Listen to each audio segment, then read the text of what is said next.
Have you ever seen someone pouring money into the stock market while they're totally drowning in credit card debt? It's a super common mistake, but honestly, it's a strategy that just doesn't work. So today we're going to cut through all that confusion and give you a clear, step-by-step roadmap to investing your money in the smartest order possible. You know, this quote really says it all. Trying to invest when you've got these huge financial problems, like high-interest debt, is exactly like trying to fill a leaky bucket. You can pour all the money you want into the top, but it's just draining right out of those holes at the bottom. We're going to show you how to patch those holes first.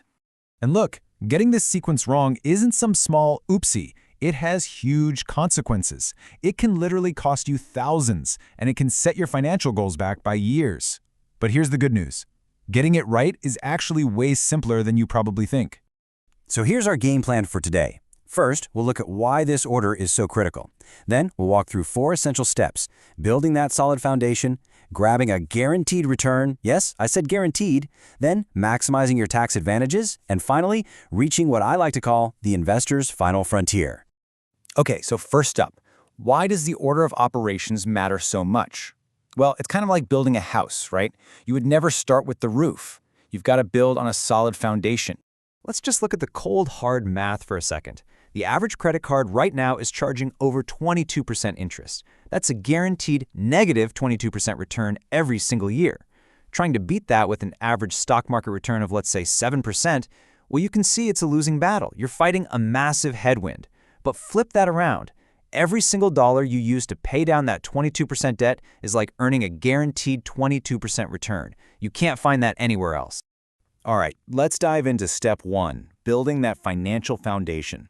This means you got to put 2 things in place before you even think about investing a single dollar in the market: a safety net and a rock-solid plan to get rid of that nasty high-interest debt. So this is the big question everyone asks, right? How much is enough? You always hear that classic advice, 3 to 6 months of expenses. But honestly, that can feel so overwhelming it's not even helpful. So let's make this way more actionable.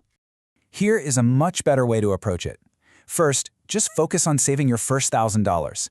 Get there as fast as you can. That little buffer handles most of life's annoying little emergencies. Okay, done? Great. Next, your goal is 1 full month of your living expenses. Once you hit that milestone, then you can keep building towards a more comfortable 3 months. See, this turns a giant, scary goal into small, achievable wins. And you know what? This isn't just about the money, it's about your peace of mind. There was this recent study that found having just $2,000 in savings boosted people's sense of financial well-being by 21%. That is the psychological power of knowing you have a cushion when life, happens. Okay, so you've got your starter emergency fund in place. Now it's time to go to war with what I call financial cancer, high interest debt. We're talking about anything with an interest rate over about 8%. And the number one culprit here? You guessed it, credit card debt, with its absolutely brutal 22% average interest rate.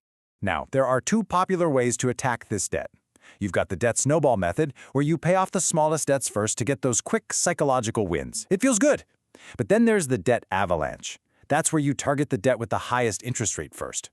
And let me be clear, mathematically, the avalanche is the clear winner. It's the one that will save you the most money in interest, period. All right, now it's time to talk about the one exception. The one time it makes sense to invest before you've paid off all that high-interest debt. This is where we find a guaranteed 100% return. Here's the rule, and it is non-negotiable. If your employer offers a 401k match, you absolutely must contribute enough to get the entire thing.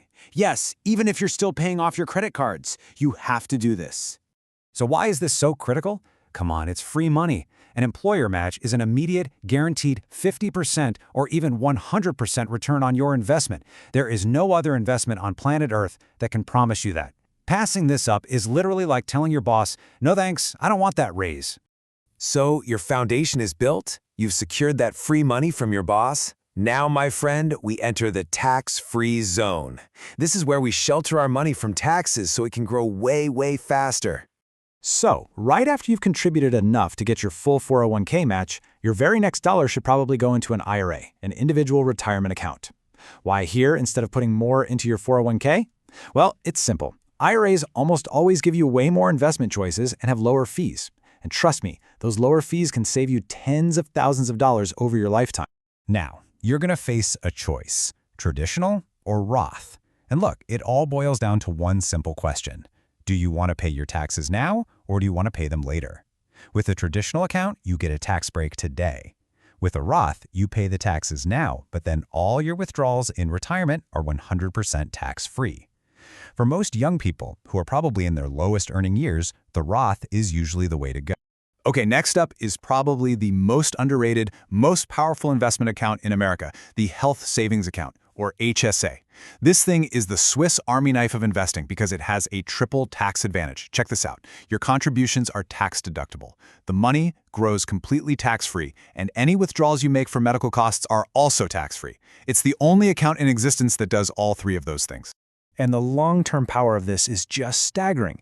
If you max out your HSA for 30 years and invest it, you could easily end up with over $400,000 of tax-free money just for your healthcare costs in retirement. I mean, that is a massive, massive advantage. So to be clear, the order is get the match, then max out your IRA and HSA, and only then do you go back and finish maxing out your 401k. And all of that planning and prioritizing brings us to the final frontier, the standard taxable brokerage account. This is the step that most people get wrong and start with. But for us, it's the very last stop. The main reason we save this for last is because of something called tax drag. In a regular taxable account, you have to pay taxes every single year on any dividends you receive and on any capital gains you realize. It's literally like trying to run a race with a parachute strapped to your back. It just constantly slows down your growth over time. And the cost of this tax drag, it's breathtaking. Over 30 years, it can mean a difference of nearly $250,000 between a tax-advantaged account and a taxable one. And that's with the exact same investments and the exact same returns. The only difference is the tax you're needlessly paying along the way. So let's put it all together. This right here is the optimal order, the smartest way to invest your money. 1. Build your emergency fund. 2. Destroy that high-interest debt. 3. Capture your full employer match. 4. Max out your IRA and your HSA. 5. Go back and finish maxing out your 401k. And then, and only then, as the very final step, do you invest your money in a taxable brokerage account. Look, following this exact sequence puts you on an incredibly powerful path to building real sustainable wealth. It's really about doing the boring, smart stuff first so that you can really enjoy the amazing results later. So the only question left is, now that you have the roadmap, what's your first step?